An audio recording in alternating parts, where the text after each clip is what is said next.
Hello everyone, this is your mentor Ayush R from IIT Madras, and today we are with our new topic, Ohm's law. Okay, in electricity we have to study Ohm's law. So we already know a circuit diagram, how it is composed of, for which element a circuit diagram is made, by which elements it is made. There is a one resistor. Okay, so some voltage source V is connected in this circuit, some voltage source V is connected in this circuit. Say this is the positive terminal and this is the negative terminal. Okay, some voltage source V is connected in this circuit, so that some current I can flow from positive direction of the circuit to the negative direction, negative end, from positive end to the negative end. So what this current is actually generated from positive terminal to the negative terminal of a cell or a battery. So this is the voltage source. What are the voltage sources? First one is cell, battery.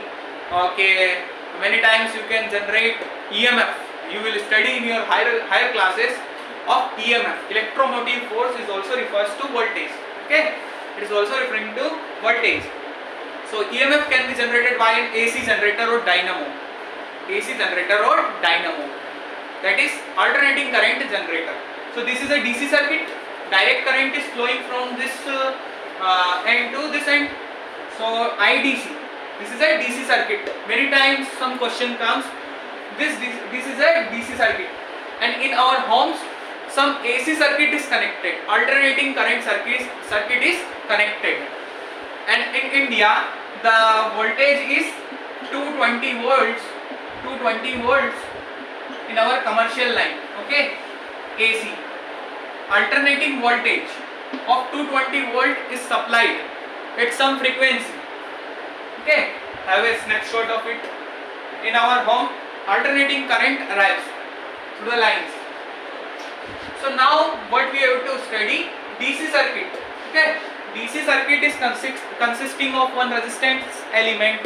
Okay, some resistance element, some voltage source, some current is generated because of the flow of charges. Because current is nothing but it is the rate of flow of charges, charge per unit time. Its unit is what? Ampere. Unit is ampere. What is resistance? Resistance is a property of a conductor which opposes, okay, property of a material which opposes the flow of charges. What is voltage?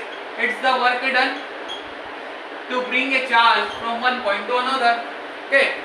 Electric potential refers to work done to bring a charge from infinity to a point. From infinity to a point P, some work is done to bring a charge from infinity to a point P. That is known as electric potential. V is equal to W upon Q. V is equal to W upon Q. Okay. I is equal to Q by T. You know V equals to W upon Q. But a scientist named Ohm. Okay, Ohm named scientist. He came and he said at a constant temperature. Okay, at a particular temperature, V is directly proportional to I. V is directly proportional to I. How he observed this? In his observatory, he observed that whenever we are increasing voltage, at the same time current is also increasing. So these two quantities are directly proportional. So voltage is directly proportional to the current, electric current. So V is equal to some constant times. Okay, some constant arises, R times I at a particular temperature.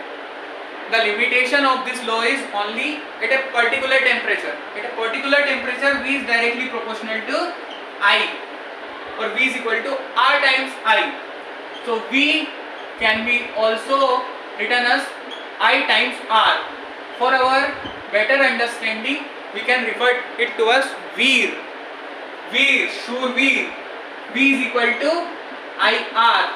V is equal to I times R. The only limitation is particular temperature.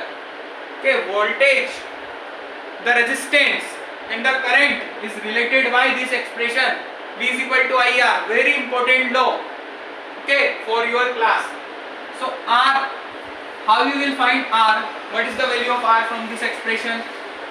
R is equal to V by I. R is equal to V by I, which is always constant. Resistance is a proportionality constant.